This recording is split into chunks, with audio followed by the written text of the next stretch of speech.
Hello, hello, hello! It's Tanya here, back with another video. Today is something a little different. I am showing you my island. It's still a work in progress, so it's just a little island update, but basically I have been following the Narnia book series in order. So I finished all my areas from book 1 first, and then which is Magician's Nephew, and then now I've just about finished all the content from The Lion, Witch, and the Wardrobe, which is the second book in the series. So I thought I'd take a little break there and show you what I've been up to. And then the last 5 books, books 3 to 7, I'll be doing a little bit less from each book because I think it's just less nostalgic for me. So hopefully I'll get all that done in the next month or so, and then I can show you a full tour. But in the meantime, I just wanted to show you where I was up to. So I'll show you the map first. What you'll see is there's a ton of blank area to the right, and that's all the stuff I haven't worked on. So the things basically between nooks, all the stuff around the museum, and the stuff further down by, who's that? That's, I think it's, who is down there? Bo. It's by Bo's house. So all of that stuff's not done. And you'll see some water terraforming, waterscaping down at the bottom. That was just where I filmed my how to make waterfalls area. So anyways, all of that in the bottom quadrant is empty. So yeah, let's get on with it. So right at the entrance is my library, and I really wanted to have a kind of feature point in my entrance, which kind of is this library where you get the sense that you're entering a book. So I imagine this as a space where maybe C.S. Lewis was writing and reading and working on the Narnia novels. And this is that from here you then enter the world of all the worlds that he creates in his Narnia series. So up here is just a cliff with a bunch of stuff up here. I tried to have things that would kind of link to that library theme, but yeah, some random items there. I have this empty beach. I need to figure out what to do with it, but it doesn't quite figure into my design process yet. So anyways, now we're crossing over the bridge, and this is now, we've now entered the books, and the Magician's Nephew is set in London, and hence the little red foam booth here. And it's the home of Diggory and Polly. And in the book, there is a scene where Jadis, who becomes the White Witch of Narnia, commandeers a horse and carriage and rides it, kind of rides from the top. So that's what this is all about. And then these are the houses in London. And what I did is I made little uniform little front gardens for all of them, which is quite a common feature in these kind of London houses. And then I also built out their homes to the back, and I'll show you why that is as I progress. This is just a little feature here. I wanted to make some sort of outdoor extra decoration around the neighborhood, and they do interact with these items, which is really cute. And yeah, just another row of houses all along here. And here's dear Ozzy fishing. Sorry, Oz. And then now I'm heading up these stairs, and you'll see this is what I have behind the houses. And basically I made attics for them because that's the area that Diggory and Polly explore in The Magician's Nephew. They start at her house, which I imagine is to be this one, which is Diana's house. And they realize that from crawling through the attic into all the way to the end, they could crawl through all the houses in this terraced housing style. So I made little attics for each of the villagers. This one's Diana's house, and I thought she's very clean and she was very pretty, so I thought she'd care about her appearances quite a bit. And so I've made this kind of like a laundry scented area. So that's for her. And then over here, this is Elvis's house, and I imagine him as like this weird kind of antiques collector. This one is Olive's house, and I thought maybe she is a little DIY queen. And then lastly, this is Ozzy's house, and he's the crazy magician. And so this is the magician's lair. It's his study. And so I filled it with a bunch of weird kind of antique items. This mage's hat is just to signal that he is a magician. These are the rings that Cedric and, no, sorry, that Diggory, I just called him Cedric Diggory, R.I.P. Anyways, Diggory and Polly wear, and basically the rings take them away from Earth and into the woods between the worlds, and from there they enter Narnia. And in the book, it also describes the magician as sitting in this high back chair in front of the fireplace and then turning around and spooking them out. So yeah, this is just like a ton of kind of creepy magician's items and the center of where everything happens. So yeah, I'm quite chuffed with how these attics turn out, and you can't really see any of it from below, which is quite fun. And then this just connects to this upper level of neighborhood. I just wanted to kind of create this, yeah, a real neighborhood feeling, and this is like a top tier housing area. And so there's just sweet Sylvana here and Poppy. So this is like the squirrel quarters. So yeah, just gave them a bit of decoration again. In between the housing areas. So chronologically in the books, this is where we would then head to the woods between the worlds, but there's a bunch more in this kind of Earthland that I still need to show you. So if I go back to my map, roughly I tried to keep the bottom area Earth, or our Earth. So everything from D downwards, D1 to D4 downwards is all like our inhabited Earth, and then above that is mostly Narnia. And I did try to kind of separate it out by water as well. So what I haven't done is to the right, I need to connect those waterways so that our Earth world is kind of separate from Narnia through bodies of water. Anyways, continuing on, our Earth area is this train station. So basically, I thought that Resident Services front kind of looked like the front of a train station with that big clock tower. So I repurposed this into my train station where the Pevensey children are whisked away to Narnia. But also they do take a train to the professor's house in The Lion, Witch and the Wardrobe. So that's the connection to book 1. And I have my nooks here because a lot of train stations will have shops in them. So I thought that was just a handy way to make use of that.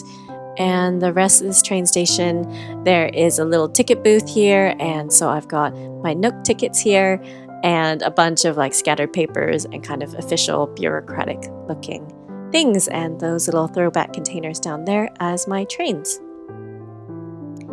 So yeah, so that's just that little train station there. And then if we follow along the tracks, along this pathway, you'll see here in the background, you'll get little peaks of Narnia, and mostly you see this waterfall area. I'll just give you a little peek from up here. I made this kind of higher lookout point just to get a better view basically. It's purely aesthetic, or it's purely to access aesthetics. So this is my big waterfall waterscaping area. And heading back down, this railway then ends at this arch. So that's kind of signifying a little tunnel. And then through there, you get into this farm. So this ranch, I kind of imagined as the professor's house. It's not described as a ranch in the book, but is in the countryside, and I wanted to do a little farm because everyone was making really cute farms. So this is my little kale patch. This is a cabbage patch. Some tomatoes over here. A little area to hang and watch as your produce grows, I guess. And then a little horse barn back here. So before I get into the professor's house, I want to show you the world between the woods because that's the last bit of book 1 that I will show you. There's Coco's house back there. But yeah, this decoration is from my previous island design, which was an artist retreat, and I imagined her as a writer. So yeah, anyways, so this is the little hidden walkway to the woods between the worlds, which is this area that is like this big wooded area with full of ponds, and basically every pond represents a different world. And so when you jump in it wearing, I think, the yellow ring, that's when you're transported in. And then when you jump back in wearing the green ring, that takes you back to this woods. So yeah, these are kind of like just pretty fairy ponds with a lot of natural items around. I only wanted very natural organic items in this area because it's described as being quite quiet and not much growing there actually, but I thought I needed to add a touch of life to it. And there are two bridges that lead towards the woods between the worlds.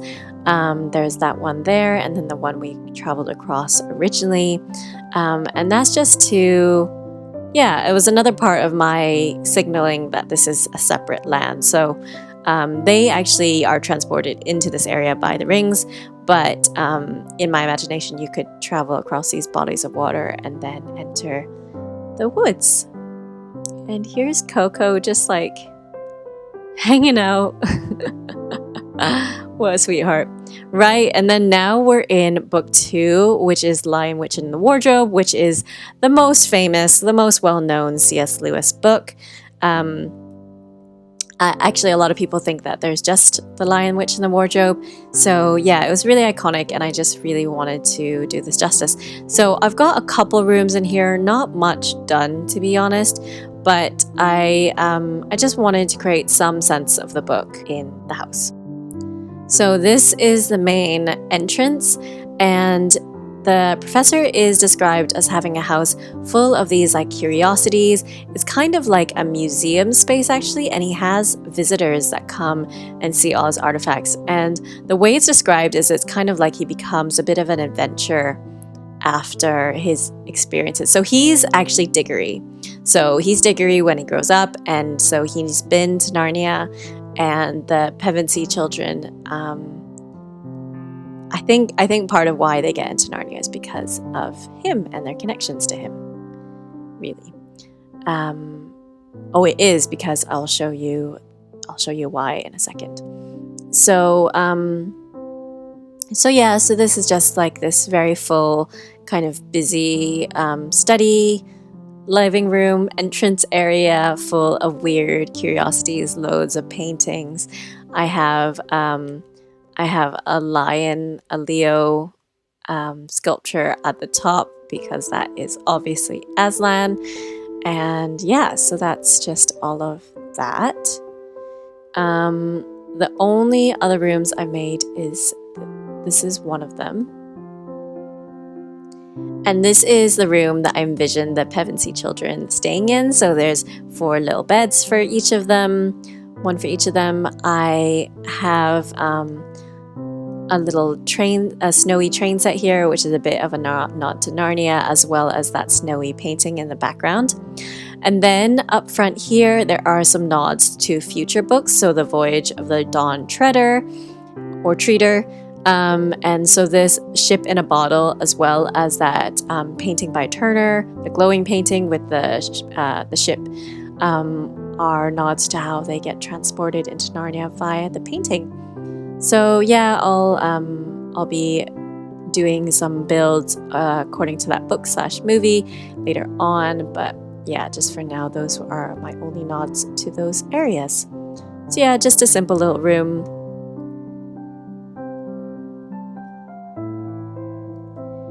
And then lastly, I had to do this room. The wardrobe. So the room is described as just being empty. There's pretty much nothing in it. It's like ramshackled and got this big wardrobe in it. And so I love the pairing of this flooring and the wallpaper. This wardrobe is actually made from the wood that grew out of an apple that Diggory got from Narnia. So basically the wood is magical, and that's how they enter Narnia, from this wardrobe. So yeah.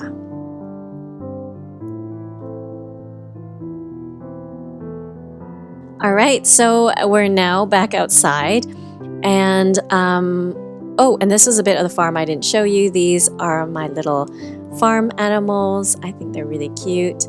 But yeah, anyway, so what I wanted to do is outside here, even though the wardrobe is indoors, I wanted to recreate that moment out here as well, so that even outside it feels like you are journeying through the wardrobe. So I've just got this big one here. It's the same one as I have inside, and then I kind of created an indoor space outside. This is just meant to symbolize an empty room. And then when you go through here, you squeeze past these coats, and that's like how Lucy squeezes through all those coats that are hanging inside the wardrobe, and then she feels them kind of brushing against her, and eventually she realizes she's brushing against trees. And then she comes across the lamppost. This is a really simple area, but it's like one of my favorites because it's just so iconic. Narnia. This is where she meets Mr. Tumnus, who's carrying a little umbrella and his packages, which he drops to the ground in surprise when he sees her. And then this path leads along to this little area, which is Mr. Tumnus's house. So I just wanted like this to transition to a really beautiful, natural feel. I adore this path. It's like flowers just scattered everywhere with these big mushrooms and everything. So it just gave me the sense of like the Narnian magic. And so I only use this path in the actual Narnian world. And just so you see, this is where the other bridge leads to, from the woods between the worlds. Anyways, and then this is Mr. Tumnus's house. So I've got Nan as my Mr. Tumnus. She's actually my Miss Tumnus, or MX Tumnus, and she's so cute.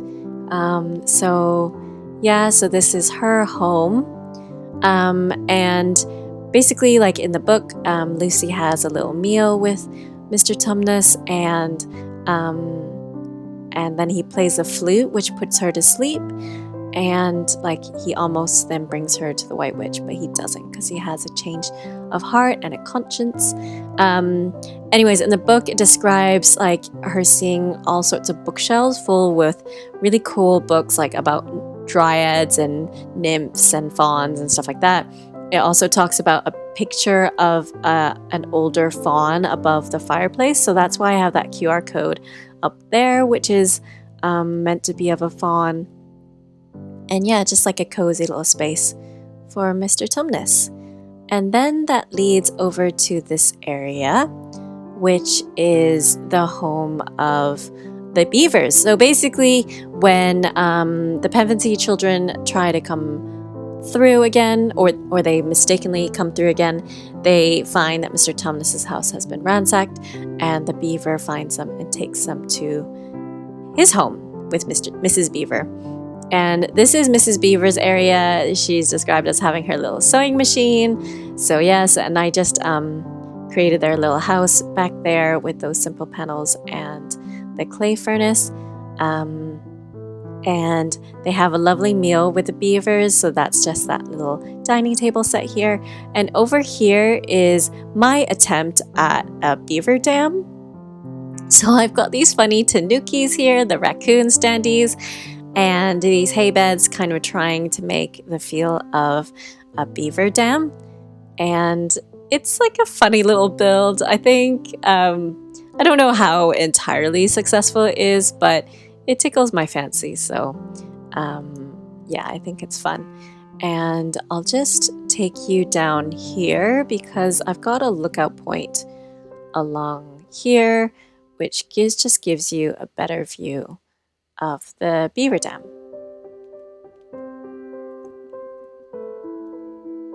So here it is. I tried. It's not like super successful, but it is a block that is, in front of the water, and then water is running through it. but at a slower pace. Anyways, whatever. That's my dam, and then you can see Mrs. Beaver back there, so I think that's quite cute. So yeah, heading back down, and you can see how this all connects. Over to the left is that waterfall area that I climbed up to earlier, and here is the train track and the train station. In an ideal world, I would put more space between this train and Narnia, but I have so many areas I want to build that I was running out of space. So anyways, and then from here, up this incline, there is the possibility to just hop over to this area. I didn't want to use another incline because I was running out of space, but basically this is the White Witch's Castle, and it's described as being down in a valley, so I wanted to make sure there was higher ground above it. This is a big wolf that signifies her kind of second in command, this wolf that serves her. I love these big valiant statues above. I just think they look really beautiful and majestic, but also could be quite eerie and creepy, as well as these like Scorpio lamps. And then we can wander our way down, and this is the big stone lion that spooks Edmund when he first tries to visit the White Witch, and he thinks it's a lion like about to attack him. And then this is the White Witch's sleigh, and these popsicles are meant to signify the Turkish delight that the White Witch gives Edmund upon his request. It basically like hooks him in. And this is my big castle build. I'm quite chuffed with it. It's like the biggest complicated build I've done, and it took a lot of finagling. Yeah, anyways, and so this is the courtyard. Over here are a ton of statues, and basically they are meant to be like these big, she like turns people into stone, like she petrifies them. And so I've just got all these statues signifying all the creatures and humans that she has petrified. And there are some more over here. She also petrifies a big giant, and so David is my giant over here. He's kind of a bit more handsome than most giants, but he is really tall, so that's that. And then I'll show you a couple rooms in this house. The builds in here, ooh, don't look. I've been time traveling. Anyways, the builds in here are super, super basic. I wanted to keep quite stark and open, because in the book she's kind of described as not having very much furniture, and you kind of just walk in, and like the source of light is like torches nearby her throne, and this is again the wolf that serves her. I just wanted to use a ton of really icy frozen items, and I kind of like how minimal it is.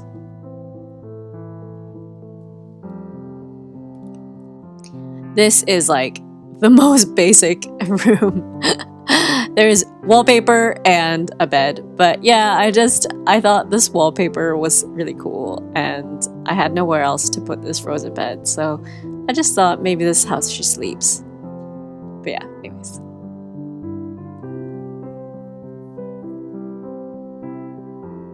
Ooh.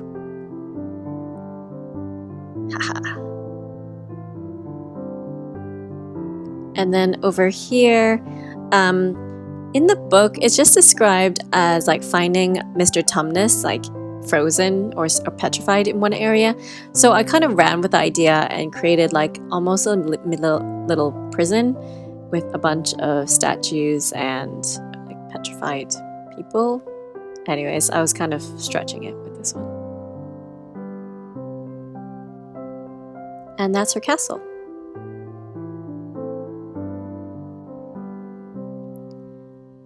So yeah, not much else to say about this area. I had a lot of fun building this one, even though it was quite tricky. And this will then head off to some other areas in the next few books, but for now, that's all I'm going to show you. And then down here is Father Christmas with his sleigh and his reindeer. this basically happens when the White Witch's powers start to weaken, because Narnia is always winter but never Christmas under her reign. So this, when he shows up, that kind of shows the decline of her power. And while on the warpath, she just comes across this cute little scene where there's a bunch of like dwarves and squirrels having a lovely Christmas meal because Father Christmas has visited them. So this is the area that I have inspired by it. It's like a cute little Christmas table with a ton of trees and snowmen and things around it. I really love these tree bounty lamps, and I just love how they glow at night. So I thought they could look like little natural ornaments almost, and I created this whole pond where it's totally surrounded by them. I'll give you another look as we progress. And then just some more Christmassy kind of decorations. You'll see this is totally blank. So yeah, there's a lot of work still to be done. But yeah, so this is more of that little lake pond area full of tree bounty lamps, and I just think it's really pretty how they light up. I also, this is the back of the train station with Nooks, and I just bumped out the back one more spot just to give a higher ground view for pictures, but also for visitors. And from here you can see Santa in the background, Father Christmas, as well as some of the White Witch's house. So from then on is where we then head to... Oh, so this is what most of my island looks like, guys. Just a mess. Just a total mess. So, and this is how I prepare trees. So that I can plant them at any point. And if you watch my video about where I test out paths, this is where I do it.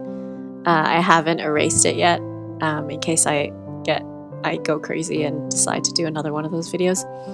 But yeah, down here is where we lead to the beach camp area I created as part of the ACNH Design Off Challenge. And this is the beach. This is the encampment where they wait for the White Witch before battle, and it's from where Aslan sneaks off and goes to Aslans Table and has his deal with the witch.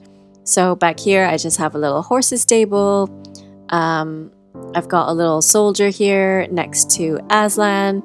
I imagine that to be High King Peter. And then back here I've got some more warriors, a little helmet there that's kind of hidden, so that looks like a warrior back there. This is a little cooking and dining area because the little soldiers need to eat before they go off to battle the next day.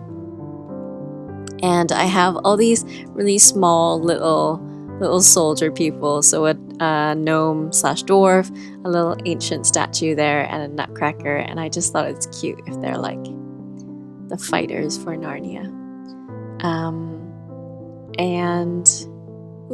And then over here is Melba's house with some more camping areas.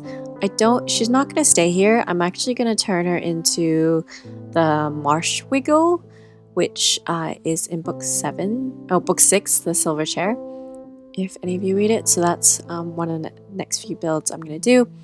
And some more areas to camp out in. And then this is this is one of my favorite little things. It's just so basic, but this is just a gnome guarding a cannon. I think he's ready. So yeah, just if you're interested to see how my island links together, this is back to the entrance, but you can't walk through, it's blocked off. So because I didn't want people like wandering into this area and not having context for it. So from here, let's go to Aslans Table, back through my junk. This is where I just like pre-grow bushes. I really need to sort this crap out. I also haven't done one incline to this area. I'm like trying to figure out where exactly I want it. I thought I might have it here to have like a double incline section, but we'll see if I need to put it somewhere else strategically. So anyway, so this is Aslans Table, this little stone area, and it's where I have my rock garden. I wanted to make it look also quite warlike because basically when he approaches her again, then she sicks all her creepy followers like the hags and the evil dwarves and the wolves and stuff against him, and they tie him down on this table. But later on the table does crack and he is come alive again. I'm trying to not to use too many Bible references because I'm not actually religious myself. I know a lot of Narnia is quite religious, but anyways, that's not where I'm getting my inspiration from. So yeah, so this I forgot what this is called, but this item is meant to signal the crack. And then we've got her creepy wolf here again. This is meant to be an evil dwarf. This axe to kind of signal like some warfare. So yeah, just a ton of stone items around here. And then some of the last areas left is Cair Paravel. So this is the home of the kings and queens of Narnia. I made this little throne area for them. They're each meant to have a throne, but the throne is massive and I didn't really have enough space. And so yeah, winding along this really beautiful Narnian flower pathway up here to Cair Paravel, which is on my little peninsula. And I was just really chuffed when I could fit the whole castle on the peninsula because I was trying to follow mostly the Narnian map itself, like the one that's like comes in the books. And Cair Paravel is situated out to the east and faces the water. So yeah, quite chuffed with that. And then this is a little nod to Prince Caspian because yeah, basically when the Pevensey children are whisked back to Narnia, they find Cair Paravel to be these ruins with a massive apple orchard. So yeah, that's just a little preview of things to come. And then, oh, what are you doing, Oz? That little scrunch face.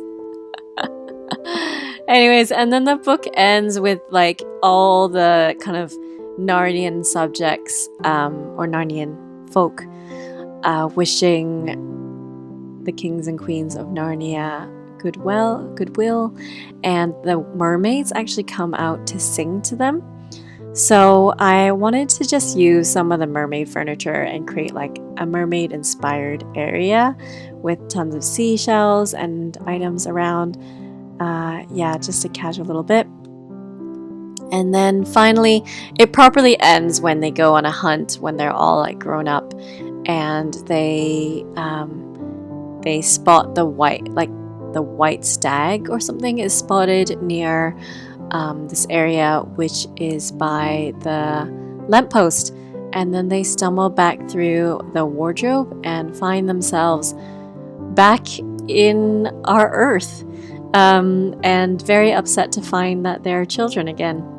So yeah, and then they talk to the professor and he just says maybe they'll go back to Narnia sometime. So yeah, so that's my island update. I hope you enjoyed it.